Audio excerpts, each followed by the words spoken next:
بسم اللہ الرحمن الرحیم۔ ویسے بہت بڑا کھلاڑی ہے۔ نیوٹرلز کرنے کے بعد اب عمران نیازی صاحب نے چوکیدار کہنا شروع کر دیا ہے۔ وہ لوگوں کو فوج کے خلاف یہ کہہ کر بھڑکا رہے ہیں کہ اگر گھر پر چور قبضہ کر لیں اور چوکیدار تماشا دیکھتے رہے تو کیا قوم ان سے نہیں پوچھے گی؟ لیکن یہ اسی طرح کی بے بنیاد اور بے وقوفانہ منطق ہے جس طرح کے نیوٹرلز کی نیوٹرلٹی یا امریکی سازش کے بارے میں انہوں نے اپنایا تھا۔ پتہ نہیں عمران خان نیازی صاحب نے گھر میں چوکیدار رکھے نہیں، یا پھر انہوں نے اپنے گھر میں چوکیداروں کو مداخلت کا اختیار دیا ہے، یا پتہ نہیں اور کوئی وجہ ہے جو اس طرح کے غیر منطقی دلیل دیتے اور ان کے فالوورز یا سہولتکار اینکرز ان کے اس بیانیے پر سر دنتے رہتے ہیں۔ جہاں تک ہم جانتے ہیں، چوکیدار کا بنیادی کام یہ ہے کہ گھر کے اندر گھر کے مالک کی مرضی کے بغیر کوئی گھسنے نہ پائے، یا پھر باہر سے آ کر کوئی گھر کو نقصان نہ پہنچائے۔ گویا چوکیدار کی بنیادی ڈیوٹی گھر کی چار دیواری اور گیٹ سے باہر ہے۔ گھر کے اندر اگر اس کے مکینوں کا آپس میں تنازع ہو جائے تو اس میں چوکیدار کو مداخلت کی اجازت نہیں دی جاتی۔ گھر کے اندر میاں بیوی کی لڑائیاں بھی ہوتی ہیں، بعض اوقات گھر کے اندر ماں باپ سے بچوں کی لڑائی ہو جاتی ہے، یا پھر بھائی آپس میں لڑ پڑتے ہیں، لیکن چوکیدار کو اس میں مداخلت کی اجازت نہیں دی جاتی۔ چوکیدار اگر بیرونی دشمنوں کی روک تھام کو چھوڑ کر گھر کے اندرونی معاملات میں دخیل ہوتا ہے تو پھر اسے چوکیدار نہیں رکھا جاتا۔ ہاں، وفادار چوکیدار زیادہ سے زیادہ یہ کرتا ہے کہ گھر کے مکینوں میں جنگ ہو تو وہ کبھی کبھار صلح کی کوشش کرتا ہے، یا اس کے لیے دعا کرتا ہے، یا منت اللہ کرتا ہے، کیونکہ گھر کے مکینوں کی وجہ سے چوکیدار کا کام بھی مشکل ہو جاتا ہے۔ اس گھر یعنی اس ملک کا آج جو ہر ادارہ اب نارمل ہو گیا ہے، اور یوں لگتا ہے کہ قمیض کی جگہ شلوار پہن لی گئی ہے اور شلوار کی جگہ قمیض پہن لی گئی ہے، تو اس کی بنیادی وجہ یہ ہے کہ گھر کا چوکیدار گزشتہ کئی سالوں میں اپنا اصل کام چھوڑ کر گھر کے اندرونی معاملات میں دخیل ہو گیا تھا۔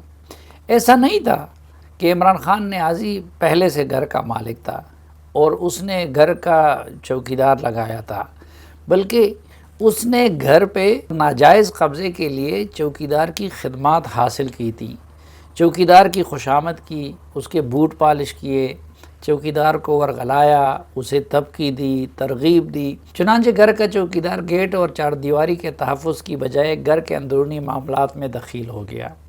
اس نے گھر کے ایک مکین یعنی نواز شریف کو اقتدار سے نکالا۔ اس مقصد کے لیے گھر کے دوسرے مکین عدلیہ کو بلیک میل کیا۔ چوکیدار نے عمران خان کی خاطر گھر کی خواتین یعنی مریم نواز اور فریال تالپور جیسی خواتین کو بھی جیلوں میں ڈالا۔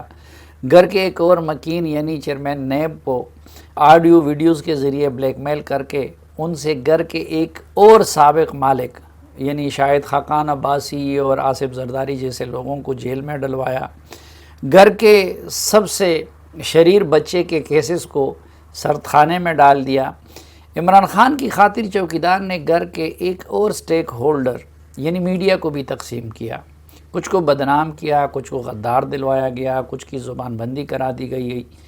پھر چوکیدار نے گھر کے ایک اور مکین یعنی چیف الیکشن کمشنر اور سیکرٹری الیکشن کمیشن کو عمران خان کے لیے روبوٹ میں تبدیل کیا، حالانکہ وہ دونوں عوام کے ووٹ کے چوکیدار تھے اور خود چوری میں شریک ہوئے۔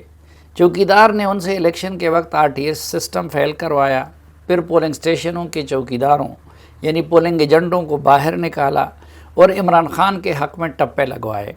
پھر چوکیدار نے گھر کے مکین یعنی عدلیہ اور میڈیا کے ماتھے پر بندوق رکھ کر منع کیا کہ وہ الیکشن کے دوران ہونے والی چوری کا ذکر بھی نہ کریں، اور گھر کے جو نئے مکین بنائے گئے ہیں ان کے بارے میں 6 ماہ تک مثبت رپورٹنگ بھی کریں۔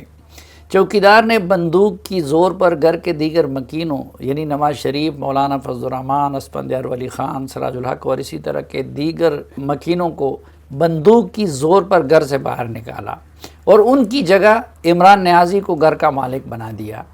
گھر کا انتظام سنبھالنے کے لیے چوکیدار نے زلفی بخاری اور حفیظ شیخ جیسے غیر ملکی شہری بھی گھر کے وارث بنا دیے۔ پھر جب چوکیدار نے دیکھا کہ ان سب کچھ کے باوجود گھر کے جبر سے بنائے گئے مالک عمران نیازی سے گھر نہیں چل رہا، وہ کسی پڑوسی یا دوست کے ساتھ چل نہیں سکتے، نہ گھر کے اندر کسی کے ساتھ چل سکتے ہیں، تو چوکیدار نے ضامن بن کر ان کے دوستوں اور پڑوسیوں کے ساتھ معاملات درست کرائے، لیکن چوکیدار بناتے رہے اور عمران خان نیازی صاحب بگاڑتے رہے۔ عمران نیازی صاحب نے گھر کی معیشت بھی تباہ کر کے رکھ دی، ان کی ادائیں بھی گھر کے سربراہ جیسی نہیں تھی۔ چوکیدار انہیں سمجھاتے رہے لیکن وہ باز نہیں آئے، انہوں نے گھر کے اپنے ساتھی اور بھائیوں کو بھی ناراض کیا، چنانچہ یوسف رضا گیلانی کے سینیٹر بننے کی صورت میں حملاً ان پر عدم اعتماد ہو گیا۔ گھر کا بالجبر بنایا ہوا مالک عمران نیازی ایک بار پھر چوکیدار کی خدمت میں حاضر ہوا اور ان سے درخواست کی کہ وہ ان کے گھر کے مکینوں کو درست کرا لیں۔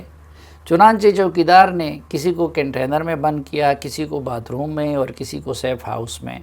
یوں صبح عمران نیازی کے حق میں ان سے جبری ووٹ ڈلوا دی۔ عمران خان کو بندوق کے زور پر گھر کا مالک بنانے کی وجہ سے پی ٹی آئی کے سوا باقی ملک کے تمام لوگ چوکیدار کے مخالف ہو گئے۔ چوکیدار نے گھر کا ایک حصہ یعنی سندھ زرداری صاحب کے حوالے کیا تھا، اس لیے وہ تو کسی نہ کسی حد تک مصلحت سے کام لیتے رہے، لیکن مولانا فضل الرحمان ہو، سراج الحق ہو، اسفندیار ولی خان ہو، اختر مینگل ہو، نواز شریف ہو یا کوئی اور، سب کی توپوں کا رخ چوکیدار کی طرف رہا۔ وہ معیشت کی تباہی اور سفارتی رسوائی کے لیے چوکیدار کو ذمہ دار ٹھہراتے رہے۔ میڈیا میں بھی ان کے خلاف آوازیں اٹھنے لگی، بیرونی دنیا میں بھی چوکیدار پر تنقید ہونے لگی۔ چنانچہ چوکیدار تائب ہو گیا اور یہ فیصلہ کیا کہ وہ مزید صرف گھر کی چوکیداری کرے گا اور گھر کے اندرونی معاملات میں مداخلت نہیں کرے گا۔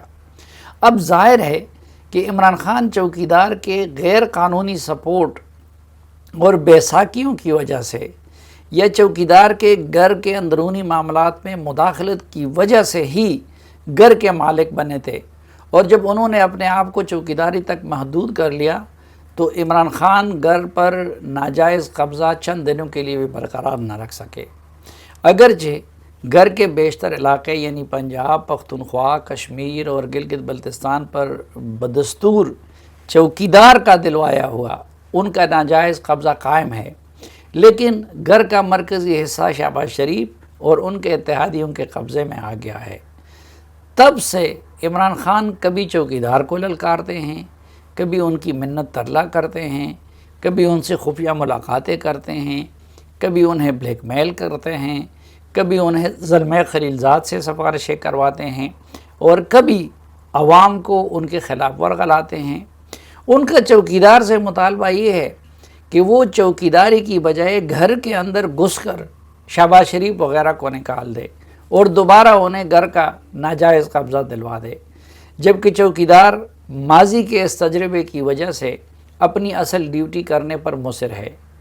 اب یا تو عمران خان چوکیدار کی تعریف کو نہیں سمجھتے اور یا اقتدار سے محرومی کے بعد اس قدر حواس باختہ ہو گئے ہیں کہ چوکیدار سے ناجائز اور غیر آئینی مطالبہ کر رہے ہیں۔ بظاہر تو یہ نعرہ بڑا دل خوش کن ہے کہ چوکیدار نے فلاں چور کو کیوں نہیں روکا اور قوم ان سے پوچھے گی، لیکن حقیقت میں یہ مطالبہ آئین سے بغاوت ہے، کیونکہ آئین پاکستان میں چوکیدار کا یہ کردار کہیں نہیں لکھا کہ وہ گھر کے اندر حکومت وقت کے طلب کرنے کے بغیر کوئی مداخلت کرے گا۔